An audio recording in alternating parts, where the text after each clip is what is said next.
মাসুদ আমি ready ready ready উঠো উঠো উঠো উঠো। একজন লাইভ নিয়ে ব্যস্ত আছে।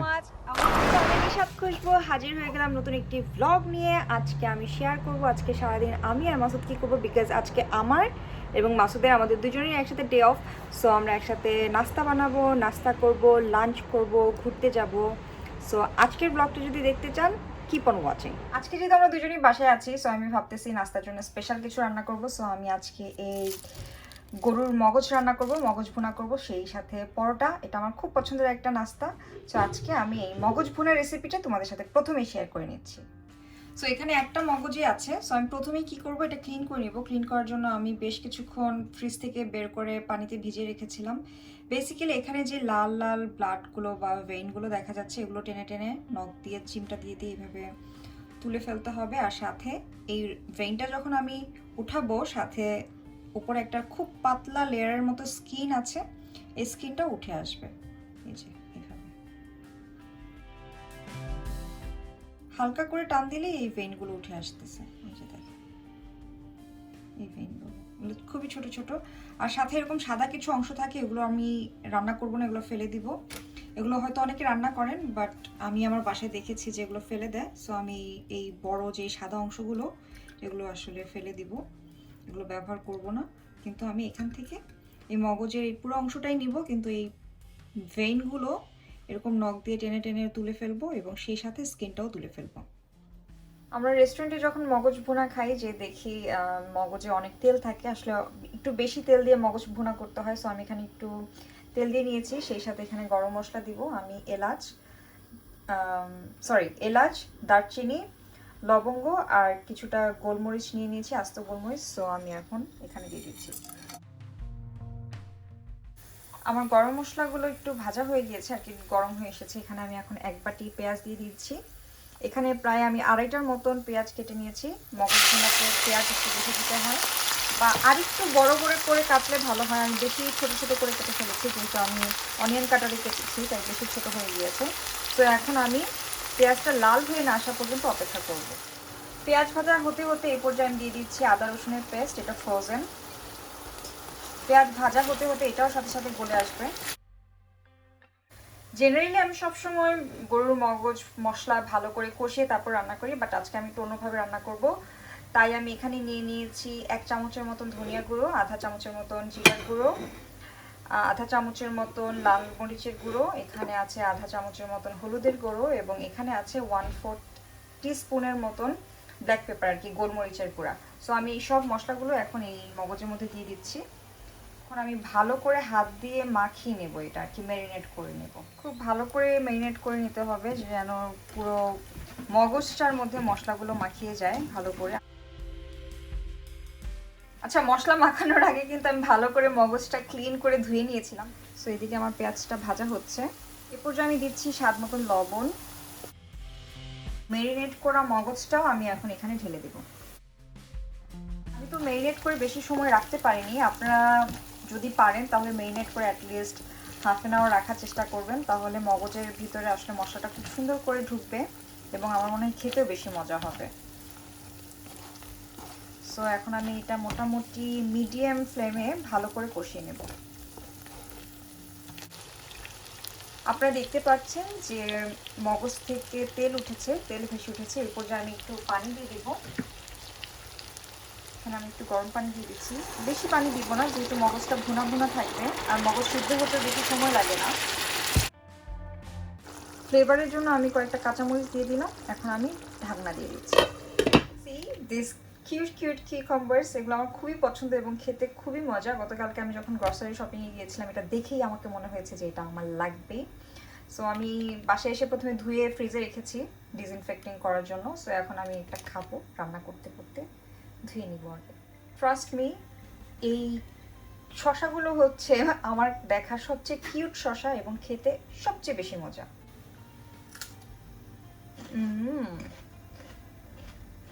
মগজ ভুনার তেলটা উপরে ভেসে উঠেছে, তার মানে আমি বুঝতে পারছি যে মগজটা হয়ে গেছে। এখন আমি চুলা থেকে নামিয়ে সার্ভিং ডিশে সার্ভ করে নেব।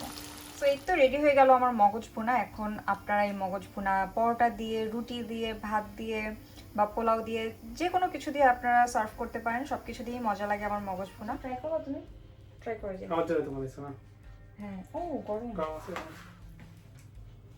ভাতে গরম ভাত দিয়ে খেতে মজা হবে। এভাবে ফু দিয়ে খাওয়া নাকি ঠিক না।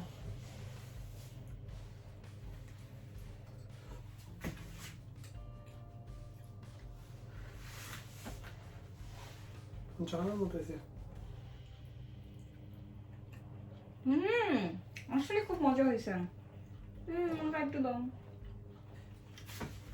চলো আমরা এখন খেয়ে নিই আগে। Okay let's go. আসলে খুব মজা হয়েছে। আপনারা এটা পোলাও দিয়ে খেতে পারবেন, রুটি দিয়ে খেতে পারবেন, পরোটা দিয়ে খেতে পারবেন, পোলাও রাইস, সাদা ভাত, যে কোনো দিক কিছু দিয়ে খেতে পারবেন। সকালে নাস্তার জন্য বেস্ট হবে। সকালে নাস্তার জন্য আসলে বেস্ট, খুবই মজা হয়েছে। রান্না করাটা খুবই ইজি এবং আমি মশলা কষিয়েও রান্না করেছি আগে। আজকে তো আমি মশলা মাখিয়ে করলাম, মেরিনেট করে। আমার কাছে মনে হয়েছে যে মশলা মাখিয়ে করলে আসলে বেশি মজা লাগে। সো যারা এখনো মশলা মাখিয়ে মগজ ভুনা করেননি, আমি বলবো অ্যাটলিস্ট একবার হলেও ট্রাই করবেন। আশা করছি আপনাদের মশলা মাখিয়ে রান্না করার পদ্ধতিটা বেশি ভালো লাগবে, যেমন আজকে আমার ভালো লাগছে বেশি। আর এই খাবারটা যারা পছন্দ করে তারা জানে যে আসলে এই খাবারটা খেতে আসলেই মজা যদি খুব সুন্দর করে কেউ রান্না করে। আর আমরা যখন সকালে নাস্তার জন্য বিভিন্ন বাঙালি রেস্টুরেন্টে যাই, আমরা প্রথমেই দেখি যে আসলে ওখানে মগজ ভুনা আছে কিনা। কারণ আমাদের আসলে আমাদের পরোটা দিয়ে, গরম গরম পরোটা দিয়ে মগজ ভুনা খেতে খুব মজা লাগে। সো আজকে আমরা পরোটা দিয়ে খাবো বা ভাত দিয়েও খেতে পারি, আমি নট শিওর ইয়েট। এখন খাওয়া দাওয়া করবো, আমি সো হাংরি। খাওয়া দাওয়া করে তারপর আমরা রেডি হয়ে একটু বাইরে যাব। যদিও ওয়েদারটা সুন্দর না, দেখি বাইরে কোথাও যাওয়া যায়। আপনাদেরকে তো সাথে নিয়ে যাচ্ছি। সো খাওয়া দাওয়া করে আমি ব্যাক। আমি এখন খুব কুইকলি রেডি হব। সামারের ডেতে যেমন আমি খুব লাইট একটা মেকআপ নিই এবং সবসময় লাইট মেকআপ করতে পছন্দ করি, ওরকমই একটা মেকআপ করবো। আজকে আমি একটা বডিকন ড্রেস পরেছি, বাট যেহেতু বাইরে বৃষ্টি হচ্ছে, একটু ঠান্ডা ঠান্ডা, তাই উপরে আবার আমি একটা সোয়েট শার্টের মতো পরেছি। এই তো। সো এখন আমি কুইকলি রেডি হব। আমি আমার মুখে ময়শ্চারাইজার লাগিয়ে নিয়েছি। আমি সান প্রোটেকশন ব্যবহার করছি সেটাফিলের। এটা হচ্ছে স্যাম্পল সাইজ। স্যাম্পল সাইজটা ব্যবহার করার পর আসলে আমার ভালো লাগেনি তেমন, তাই আমি আর ফুল সাইজ কিনিনি। বাট এখন যেহেতু আছে তো ব্যবহার করতেছি। ভালো না লাগার একটা কারণ হচ্ছে এই সান প্রোটেকশন ক্রিমটা খুবই থিক এবং আমার এত থিক সান প্রোটেকশন ক্রিম ভালো লাগে না, এর জন্য এটা আসলে ভালো লাগে না। এমনিতে কিন্তু এটা ভালো, এটা SPF 50 এবং আমি খুব ভালো রিভিউ দেখেছি, কিন্তু আমার কাছে শুধু যেহেতু এটা খুব থিক তাই এটা একটু কম ভালো লাগে। ফেস প্রাইম করার জন্য আজকে আমি আমার কাছে একটা নতুন প্রোডাক্ট সেটা ব্যবহার করছি, সেটা হচ্ছে রেভুলেশনের পিউরিফাইং প্রাইমার ওয়াটার। আমি আগে ব্যবহার করিনি, এটা আজকে ফার্স্ট ব্যবহার, দেখি কেমন হয়।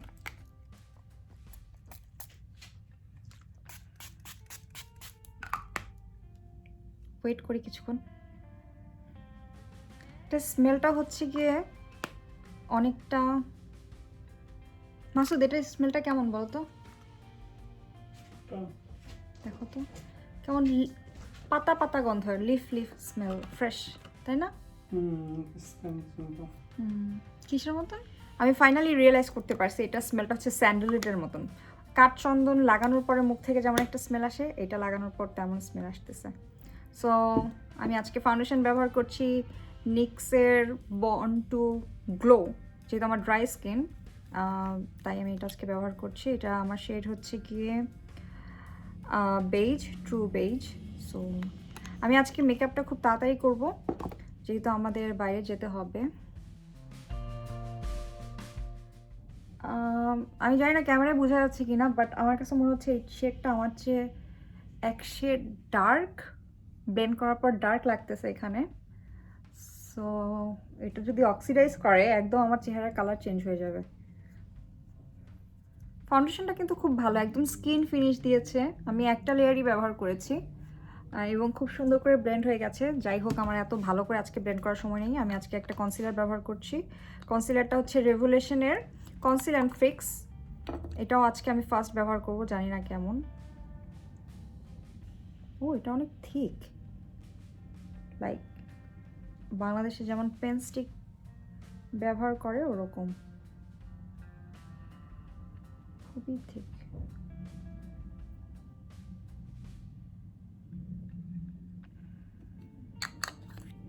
জানি না এটা ব্লেন্ড হবে কিনা, কারণ খুবই থিক। শেডটা ছিল হচ্ছে গিয়ে লাইট বেজ। বেজ এত সাদা আমি বুঝতেও পারিনি। আমি আসলে কোয়াইট ইমপ্রেসড এই রেভুলেশনের কনসিলারটা দিয়ে, বিকজ যতটা থিক ভেবেছি আমি, বা আমি ভাবছিলাম যে হয়তো সুন্দর করে ব্লেন্ড হবে না, বাট খুব সুন্দর করে স্পাঞ্জ দিয়ে ব্লেন্ড হয়ে গিয়েছে এবং খুব সুন্দর করে আর কি ন্যাচারালি একটা গ্লো দিচ্ছে। মনে হচ্ছে না যে আমি কনসিলার দিয়ে হাইলাইট করেছি, মনে হচ্ছে একদম ভেতর থেকে গ্লো করছে, একদম সিমলেসলি আমার স্কিনের সাথে ব্লেন্ড হয়ে গেছে। সো আমি এখন একটা পাউডার ব্যবহার করবো। সো পাউডারের জন্য আমি ব্যবহার করছি সোপ অ্যান্ড গ্লোরির kickass translucent pressed powder. So আমি এটা একটা বড় ফ্লাফি ব্রাশ দিয়ে অল ওভার দ্য ফেস লাগিয়ে নিচ্ছি। আমি আসলে একটু তাড়াহুড়া করতেছি বিকজ এখানে আসলে বিকেল হয়ে যাচ্ছে। আসলে প্রতিদিনই প্রতি উইকেন্ডেতেই এরকম হয়, আমাদের যেদিন ডে অফ থাকে সেদিন আমরা সারা সপ্তাহ ভরে অনেক প্ল্যান করি যে আমরা ঘুরতে যাব, কিন্তু বন্ধের দিন যেহেতু আমাদের দুইজনের একটা কমন ডে অফ, তো ওই দিন এত কাজ থাকে আমরা আর দৌড়ের উপরে থাকি আর কি। কোনো দিনও প্ল্যান করে অন টাইমে বের হওয়া ঘুরতে যাওয়াটা আসলে আমাদের জন্য খুব ডিফিকাল্ট। তো যাই হোক, এই তো হয়ে গেছে। এখন আমাকে কি করতে হবে, আমাকে একটু ব্রঞ্জার ব্যবহার করতে হবে। এর জন্য আমি ব্যবহার করছি ফেন্টি বিউটি ব্রঞ্জার। এটা হচ্ছে কোকো নটি আমার শেড। এটা আমার ততটা ভালো কেন যেন লাগেনি, আমার কাছে মনে হয় যেটা আমি ঠিকমতো ব্লেন্ড করতে পারি না। এটা কি এখন আমার সমস্যা নাকি সবার সমস্যা জানি না। এবং আমি অনেকজনের রিভিউ দেখেছি যে তারাও এটা ভালো করে ব্লেন্ড করতে পারে না, ব্লেন্ড করতে গেলে জমে যায়, যেমন এখানে জমে গেছে। এটা এখন ব্লেন্ড করতে গেলে আমার সময় লাগবে, বাট তাড়াহুড়ার মধ্যে আসলে এটা ব্যবহার করা উচিত হয়নি, বাট কী করবো, এটা নিয়েই বসছি। কেন যেটা নিয়ে বসছি জানি না। সো আমি এটাই ব্যবহার করে নিচ্ছি, ব্লেন্ড করে নিচ্ছি। আসলে দামি প্রোডাক্ট হলেই যে ভালো হবে এটা কিন্তু ভুল কথা। অনেক সময় কম দামি ড্রাগ স্টোর প্রোডাক্টও অনেক ভালো হয়। যেমন নিপ অ্যান্ড ফেবের আমি যেই কন্ট্রোর কিটটা ব্যবহার করেছি ওইটা সোফার আমার কাছে বেস্ট একটা কন্ট্রোর প্যালেট, আমার খুব পছন্দের। ওখানকার যে হাইলাইটারটাও আমার খুব পছন্দের, প্রেস পাউডারটাও আমার পছন্দের, আর কন্ট্রোরের শেডগুলো তো ভালো লাগেই। কিন্তু আমার নাকটা একটু বোচা, আমাকে আমার বড় চাচু সবসময় বোচা ডাকতো, বুঝি এখন ডাকে না, বাট আগে ডাকতো ছোটোবেলায়, কারণ আমার নাকটা বোঝা তাই। সো আমি এখন কি করব, হাইলাইটার লাগিয়ে নিব, বাট তার আগে আমি আমার নাকের মাঝখানে একটু প্রেস পাউডার লাগাবো। মাসুদ তাকায় আসো কেন তুমি?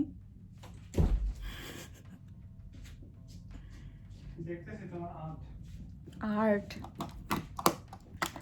একদম আমার নাক কন্ট্রোল করা শেষ। মাসুদ একটা ভালো জিনিস আমি যাই করি সে তাকায় তাকায় দেখে, অবজার্ভ করে। আচ্ছা যাই হোক, এখন আমি একটু ব্লাশ লাগাবো। আমি মনে হচ্ছে দৌড়াচ্ছি, লিটারেলি দৌড়াচ্ছি, কারণ দেরি করে বের হয়ে আসলে লাভ নেই। আর আজকে ওয়েদারটাও তেমন ভালো না। সো আমি ব্লাশ ব্যবহার করছি আওয়ার গ্লাসের একটা ব্লাশ। আমি ব্লাশ লাগিয়ে নিয়েছি আর কি, আমার বেস মোটামুটি করা শেষ। এখন আমার আইব্রোটা একটু ফিলিং করে নিব। আমি আজকে ব্যবহার করব বেরিয়ামের ব্রো কিট থেকে জাস্ট আইব্রো পাউডারটা নিয়ে আমি একটু সেট করে নিব। এটার মধ্যে তো আয়না আছে, একটু ছোটো আয়না, সো এটা দিয়েই করছি। জাস্ট আমি একটা অ্যাঙ্গেল ব্রাশ নিয়ে ফিলিং করে নিব। সো আমি জাস্ট আইব্রো কিট থেকে একটা ব্রাউন কালারের পাউডার নিয়ে আইব্রোটা ফিলিং করে নিয়েছি। এখন একটা চোখের নিচে পাউডার দিয়ে সেট করে নিচ্ছি।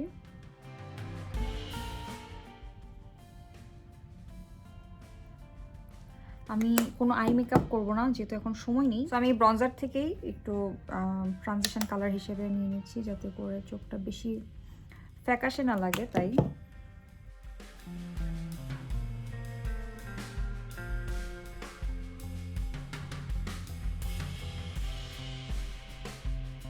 এখন একটু চোখে আইলাইনার লাগিয়ে নেব খুব কুইকলি। আমি সবসময় যেটা ব্যবহার করি এটা আজকে ব্যবহার করবো, কোনো নতুন প্রোডাক্ট ব্যবহার করছি না।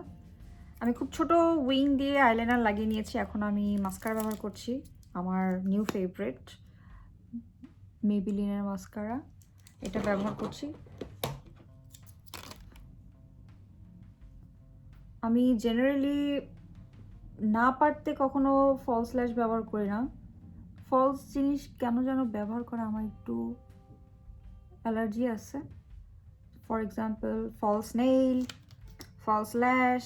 অবশ্য আমি একটু লেজি, এর জন্য হতে পারে যেগুলো ব্যবহার করতে আমার একটু লেজি লাগে।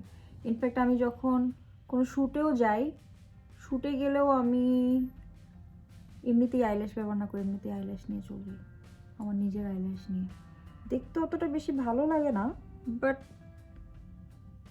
আমার কাছে মনে হয় ওইটাই আমার ভালো লাগে, ন্যাচারাল ন্যাচারাল লাগে। আর সবচেয়ে বড় কথা, এই মাস্কারাটাই তো অনেক ভালো কাজ করছে। দেখো, যারা ফলস ল্যাশ ব্যবহার করতে পছন্দ করে তারা এখন এসে আমাকে মাইট দিবে। আসলে ব্যাপারটা তা না, ব্যাপারটা হচ্ছে গিয়ে আমার ফলস ল্যাশ ব্যবহার করতে আলসেমি লাগে। আর মোস্ট অফ দ্য টাইম আমি মেকআপ করি লিটারেলি 10 থেকে 15 মিনিটের মধ্যে দৌড়ের উপরে। সেটা আমি খবর করতে যাই, উপস্থাপনা করতে যাই, অফিসে যাই, বিয়ে বাড়িতে যাই, যেখানেই যাই। আমি জানি না আমার লাইফ কেন যেন দৌড়ময়, সবসময় আমি অল টাইম দৌড়ের মধ্যে থাকি। সো আমাকে সবসময় রেডিও হতে হয় দৌড়ের মধ্যে, যেমনটা এখন হচ্ছি অলমোস্ট। জন্য ফলস ল্যাশ, ফলস নেইল ইউজ করাটা আমার জন্য মাঝে মাঝে একটু ডিফিকাল্ট হয়ে যায়।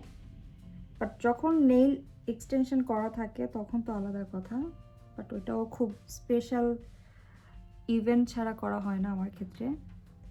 এই তো এখন শুধু বাকি আছে হাইলাইটার আর লিপস্টিক। আজকে আমি ব্যবহার করবো একটা রেড লিপস্টিক ব্যবহার করব জেফ্রি স্টারের রেড ড্রাম।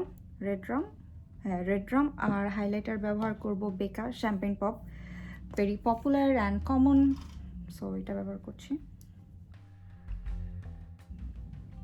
মাসুদ উঠো, আমি রেডি। এখন মাসুদ দিবে আধা ঘন্টা রেডি হইতে। ওকে, আমিও রেডি, ডান। আচ্ছা, ভেরি কুইকলি একটু সামার ভাইব আনার জন্য আমি আমার ইনার কর্নারের দিকে একটু লাইম কালারের আইশ্যাডো অ্যাপ্লাই করেছি। আমি জানি না কেমন লাগছে, এখানে আসলে বোঝা যাচ্ছে কিনা, বাট আমার কাছে সামনাসামনি দেখতে কিন্তু অনেক ভালো লাগছে। ছবি পোস্ট করব, ছবি তুললে বোঝা যাবে আসলে কেমন লাগছে।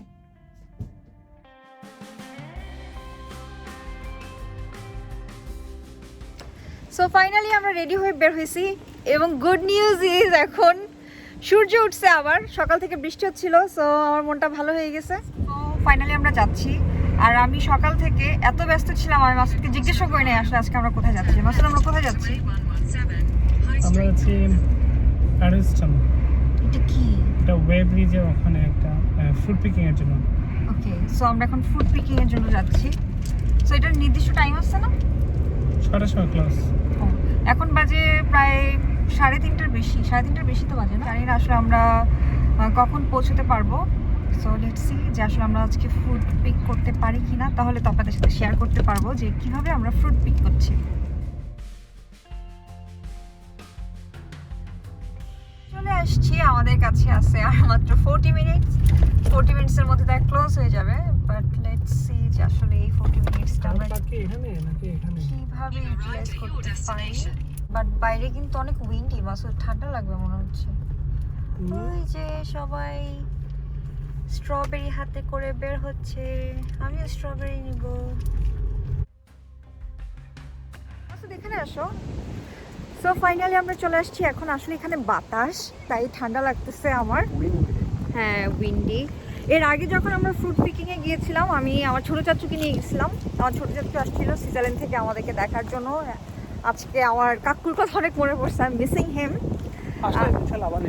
হ্যাঁ, তো ওই সময় আমরা আসলে ডিফারেন্ট একটা ফ্রুট পিকিংয়ে গিয়েছিলাম, এবং ওখানে গাড়ি নিয়ে আমরা আর কি এন্ট্রি ছিল, যে গাড়ি নিয়েই পুরা ফ্রুট পিকিংয়ের যে জায়গাটা ওইটা আমরা ঘুরে দেখছিলাম। বাট এখন এখানে সবাই হেঁটে হেঁটে ঘুরতেছে গাড়ি পার্ক করে। সো লেটস সি যে আসলে আজকেরটা কেমন হবে। এটা হচ্ছে ককফোর্ড ব্রিজ ফার্ম। আইসক্রিম পার্লার আছে মাসুদ এখানে। I need ice cream. This is so cool. You can see the wind. So basically এখানে আমরা শুধু আজকে স্ট্রবেরি অ্যান্ড রাসবেরি তুলতে অ্যালাউড, আর কিছু তুলতে অ্যালাউড না, তাই বললো। আর আমি বাস্কেট নিয়েছি, এই যে আমার বাস্কেট, 2টা বাস্কেট। লেটস সি যে আসলে আমি কতটুকু তুলতে পারি। আচ্ছা, এখানে এন্ট্রি ফি ছিল 4 পাউন্ডস পার পার্সন আর কি। 4 পাউন্ড আমার জন্য, 4 পাউন্ড মাসুদের জন্য। আর এখানে কন্ডিশন হচ্ছে আমাদেরকে মিনিমাম 8 পাউন্ডের শপিং করতে হবে আর কি, 8 পাউন্ডের কেনাকাটা করতে হবে স্ট্রবেরি অ্যান্ড রাসবেরি। তো আমরা যখন বিল পে করতে যাব তখন এই 8 পাউন্ড আমাদেরকে আবার রিফান্ড করে দেওয়া হবে, আর যে শপিংটা আমরা করব ওই টাকাটা আমাদেরকে পে করতে হবে। Does it make sense Masud? আমি ঠিক করে বুঝাইতে পারছি কিনা, আই এম নট শিওর। আচ্ছা, আমি স্ট্রবেরি ফিল্ডে চলে আসছি। ফিল্ড, কাউকে দেখছি না, আমরা দুইজনই শুধু।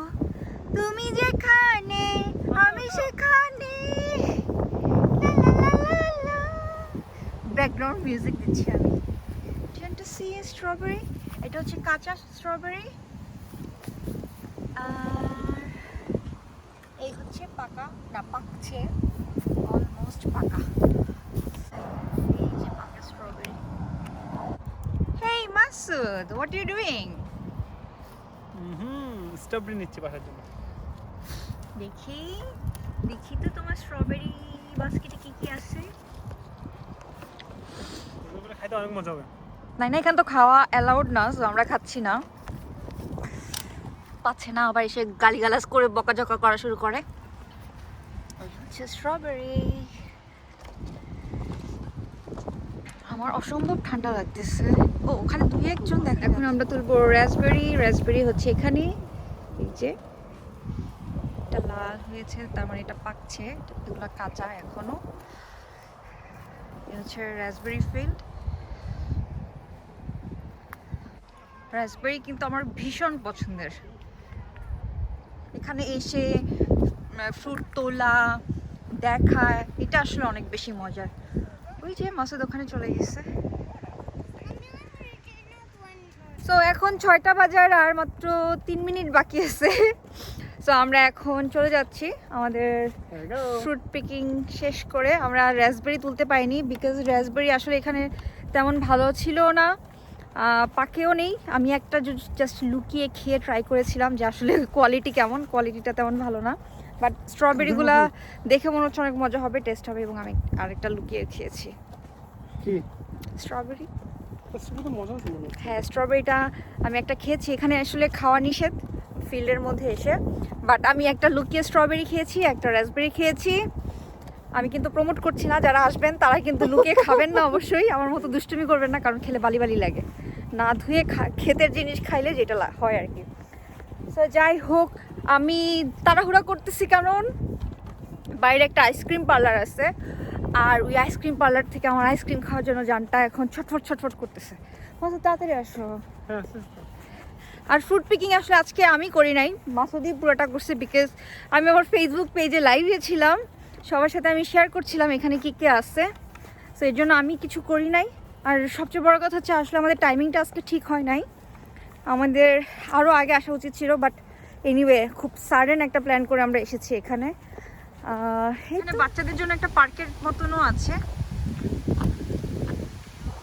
খুবই সুন্দর। এটা হচ্ছে সেই আইসক্রিম পার্লার, কিন্তু বন্ধ হয়ে গেছে। আমার অনেক কষ্ট লাগছে। I wanted to have just one ice cream. Wow, এই গাড়িটা তো অনেক সুন্দর।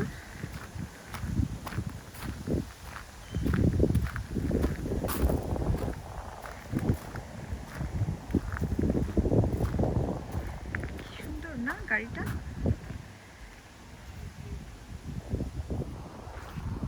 আমরা একটা সার্ভিস থেকে কফি নিয়েছি।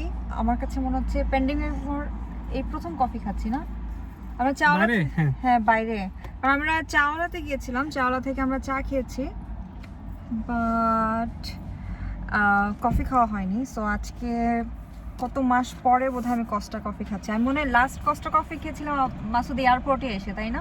বাংলাদেশ থেকে আসার পরে এয়ারপোর্টে বসে আমরা কফি খেয়েছিলাম, তারপরে আর কফি খাওয়া হয়নি আজকে। লকডাউন শুরু হয়ে গেছে। হ্যাঁ, তারপর তো লকডাউন স্টার্ট হয়ে গেছে। আর আমি লিডটা খুলে নিয়েছি, লিডটা ইউজ করে আমি কফি খাচ্ছি না, কারণ লিডটা যেহেতু বাইরে ছিল, কার হাতে লেগেছে। আর আমার কাছে যদি কাপ থাকতো এক্সট্রা, তাহলে হয়তো আমি ওই কাপেই খেতে পছন্দ করতাম। বাট যাই হোক, আমি এখন লিডটা খুলে নিয়েছি। অমৃত কফি আর চা এই দুনিয়াতে সবচেয়ে টেস্টি খাবার, অমৃত খাবার। আমি শব্দ করে খাইতে চাই। একটা জিনিস এখন সবচেয়ে ভাইরাল হচ্ছে কফি কান কফি উইথ কারণ, কফি খুশবু, কফি উইথ আস। কফি খুশবু। সো মাসুদ, আজকে তোমার কেমন লাগছে বলো? আলহামদুলিল্লাহ ভালো লাগছে, বাট আই থিঙ্ক আমাদের আরো আগে আসা উচিত ছিল।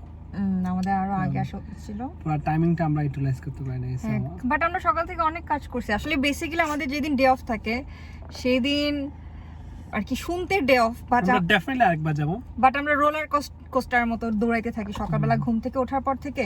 বাসা ক্লিন করা, রান্না করা, নাস্তা বানানো, তারপর জরুরি ফোন কল করা, ইমেলস করা, আই মিন সাথে তো এখন ইউটিউবিং স্টার্ট হয়েছে। সো আমি ইউটিউবে সকালবেলা আমার ডে অফে ভিডিও আপলোড করার চেষ্টা করি, কমেন্টসের রিপ্লাই দেওয়ার চেষ্টা করি। সো একটা রোলার কোস্টার যায়। তো তারপরে যে আমরা সময় করে আজকে ঘুরতে আসতে পারছি, এটাই আমার ভেবেছি ভালো লাগছে। খুশবু এই সিজন শেষ হওয়ার আগে আমরা আরেকবার ডেফিনেটলি যাব আসবো, ইনশাআল্লাহ। হ্যাঁ ইনশাআল্লাহ।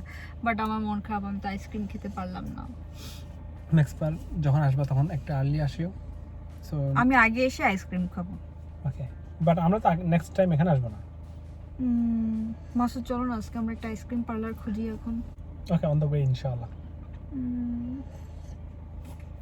সো কফি শেষ করে অবশেষে আমরা বাসার উদ্দেশ্যে রওনা হলাম। বাইরে মেঘলা, তাই অন্ধকার মনে হচ্ছে, আসলে কিন্তু সন্ধ্যা হয়ে যায়নি, মাত্র 7টা বাজছিল, আর ইউকেতে সন্ধ্যা হয় 9:30টার দিকে। তো যাই হোক, আমাদের আজকের ভিডিওটি যদি আপনাদের ভালো লাগে প্লিজ আমার চ্যানেলটি সাবস্ক্রাইব করতে ভুলবেন না, আর অবশ্যই লাইক, শেয়ার, কমেন্ট করে পাশে থাকবেন। সবাইকে ধন্যবাদ।